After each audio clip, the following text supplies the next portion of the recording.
Guys, it's about the box office here, and this is another pretty slow week. It is the Super Bowl weekend, so the movies are not going to really do that great. We all know this. So yeah, we have 10 movies to talk about because really nothing else here is making money anymore. So yeah, first movie is Magic Mike's Fast Dance. Did we really need a third movie in this series? The second movie didn't really do too well, but yet we'll get a third movie in the Magic Mike universe. Again, who asked for this? Who wanted this? Some people actually liked this. Someone was actually excited for this movie, but again, it seems that people were really excited for it. I was like, really? Another Magic Mike movie? I'm not excited for Magic Mike. I've never seen any of these movies as well. The movie, it's another franchise that does worse and worse over time. It's just why they make another Magic Mike movie? Why are we getting a third film in this franchise? Well, yeah, that is my guessing. And this movie did not cost $14 million to make. This movie costed $45 million to make, which means they're gonna have to make a lot of money back with this movie.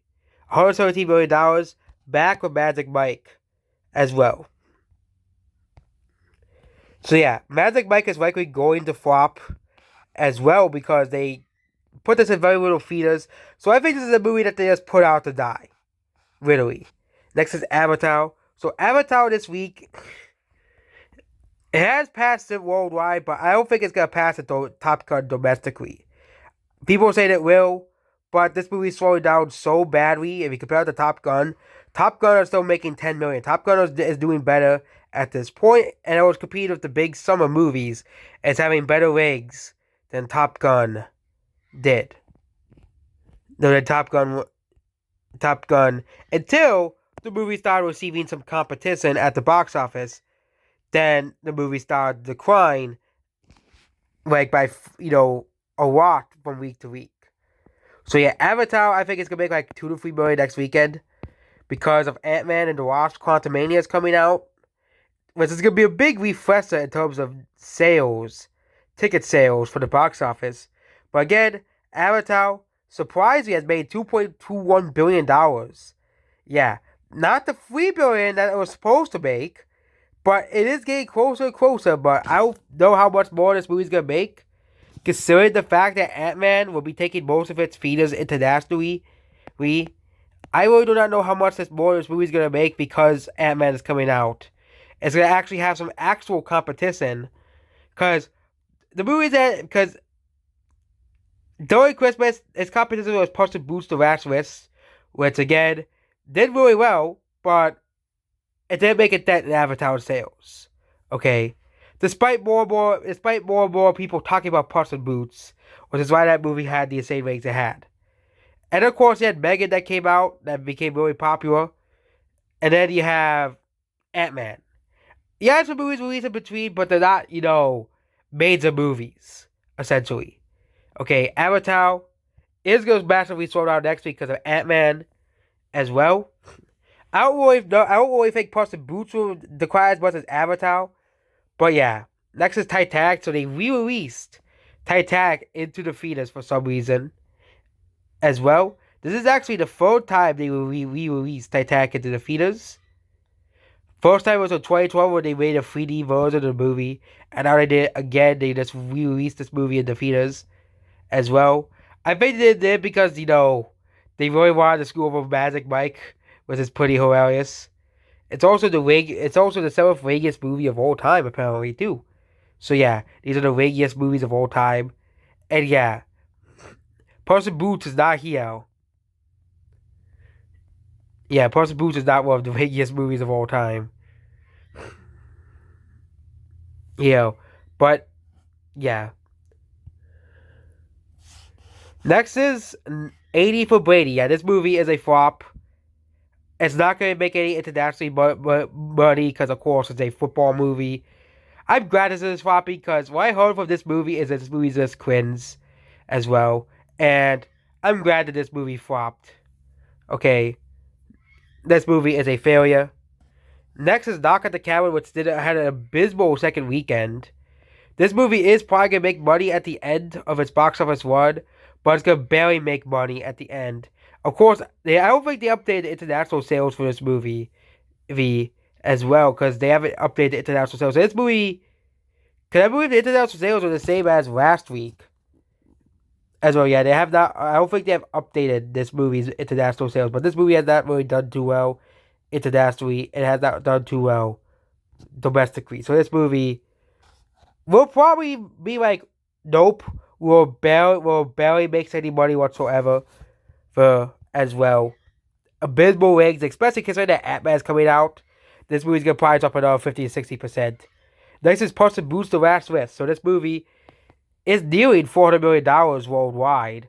Despite this movie releasing on digital, this movie is still on here. It's not one of the raggiest movies of all time, but it is pretty up there.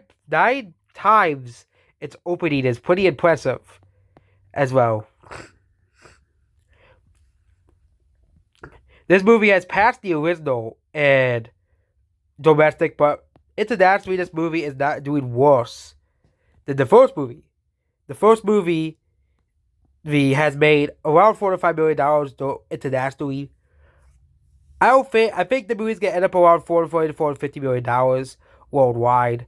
Definitely not the same as the first Puss in Boots, obviously. But again, Puss in Boots released when Shrek was still really popular. It wasn't just a meme that people talked about.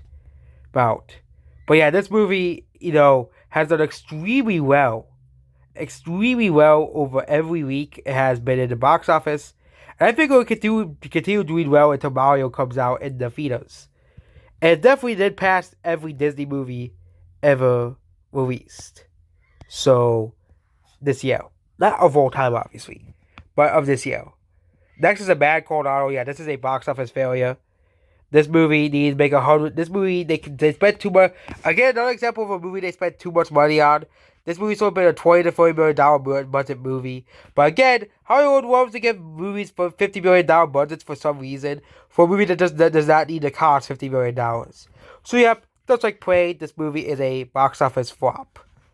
Missing, this movie has gained a slightly more money. It's a small budget movie, so yeah. Next is Megan. Yeah, this movie has done pretty well as well, making $40 million its opening weekend. Now it's at $90 million here, which means it's been one of the most successful horror movies of all time. And probably the most successful territory or country is Mexico. Apparently, Mexico likes this movie a lot. It is one of the most successful movies in the country. Here, they don't have Avatar didn't do well in Mexico. Okay, they stopped tracking the sales for Avatar.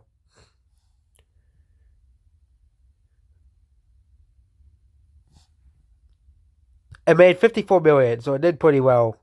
Now, it made more money than Coco in Mexico. That's funny. I wonder how well Coco did in Mexico. Well, the last movie was Plane. China. Okay, yeah, Avatar I think made more money than Coco. Yeah, actually it's at 57 million, so Avatar might actually pass Coco in Mexico, which is pretty funny. But for some reason, China loved that movie. I really don't understand. China, they just pick whichever movies they like. And then, of course, we have Prey, box office failure. No one watched this, essentially. It's funny, the end credits say Prey will return. Well, I don't think Prey will return because this movie is going to lose a lot of money for the studio that made this movie. And who made this movie? Lionsgate, of course. Lionsgate is going to lose a lot of money at this movie. Again, Lionsgate, all they do is make box office flops, box office failures, so no one's surprised. I'm surprised Lionsgate is not bankrupt yet, okay, at this point, because they just make these movies that no one wants to see.